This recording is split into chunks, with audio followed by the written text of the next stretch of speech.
All right, Padres pregame thoughts. Padres and the Rockies series finale today. Got Blake Snell on the mound for the Padres, and then old friend Dinelson Lamet on the mound for the Rockies. Now, with Lamet and the Rockies, I've got no idea what to expect. Dinelson Lamet, I was looking at his game logs, and the longest that he has gone in a start has been 3 innings, and I think that was his last time out. So I'm not expecting him to go too deep. I guess that's the only expectation that I have. It's a former Padres, so maybe he gives the Padres some trouble, or because it's Coors Field and the offense, I know it wasn't great yesterday, but it seems like they're doing better. The offense can explode off of him. We'll see. Tatis leading off, Soto hitting second, then Manny, then Sanchez, then Bogart. So that's been the top 5, I think, this whole series, right? With Sanchez there in the 4. And then Crony, he's going to be batting 6th at first base. Odor gets in there at 2nd. So no Ha-Sung Kim.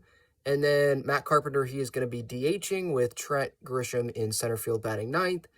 With Odor, I think they just want to get him in there. Like, when was the last time? I forget the last time that he started. It feels like it's been a little bit. And Matt Carpenter, I mean, when Nola's catching, he's not in the lineup.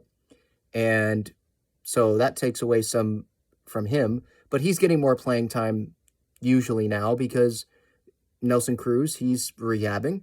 And they don't really have a better option unless they want to have Brandon Dixon DH. But you probably want Dixon, he's had a couple home runs, but you probably want Carpenter in there as a little bit more of a power threat over Brandon Dixon.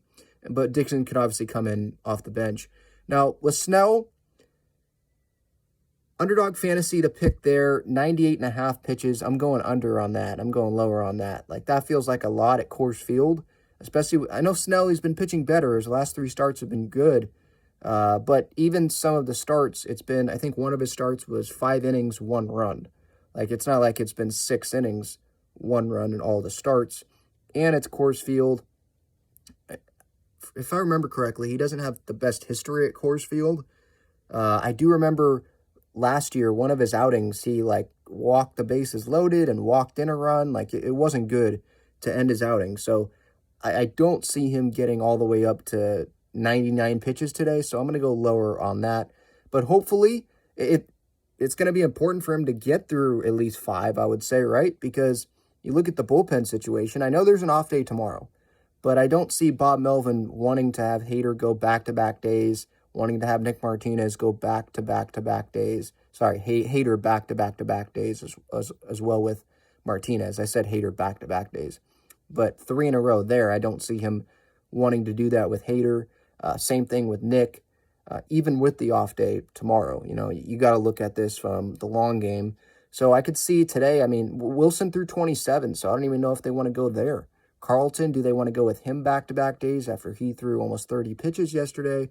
Garcia, so I see it being a Garcia, Honeywell, Cosgrove, Hill type of game. I think those are the main guys. And so if that's the case, then I could see Honeywell maybe closing it down. Or, I mean, Cosgrove, I feel like Bomel and Ruben Niebla, they trust him to go pitch in any high-leverage situation the way he's been throwing the ball. So Garcia, I don't know if they throw him right in there in the closer spot today, if they're not going to give the ball to Hader and that situation presents itself.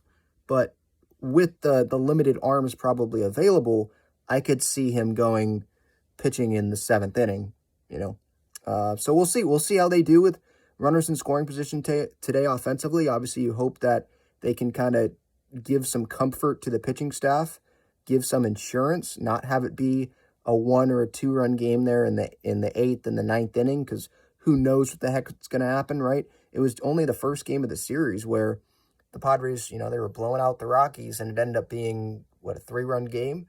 Closer than they probably wanted it to. And now you're not going to have probably your best arms available today. And I'm talking about the top guys like Hader. So you want to really get that comfort, right? Get that insurance. So we'll see what the offense can do, post-game reaction after the game. And then obviously a live show on YouTube. Be there for that after my post-game reaction as well. So stay tuned and hopefully enjoy the game.